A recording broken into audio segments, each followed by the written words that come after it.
कुत्ता किसान को एक गाजर का पौधा लाके देता है।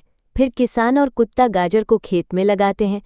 अगले दिन देखते हैं तो खेत गाजर से भरा होता है। फिर कुत्ता और किसान गाजर को इकट्ठा करते हैं और घर ले जाते हैं। तभी वहाँ कुछ खरगोश किसान के खेत में गाजर को खा रहे होते हैं। जब किसान और कुत्ता घर से लौटकर आते हैं तो खरगोश को देखकर बहुत गुस्सा होते हैं और किसान खरगोश को मारकर भगा देते हैं। लेकिन किसान फिर भी रोने लगता है क्योंकि लाइक सब्सक्राइब नहीं किया।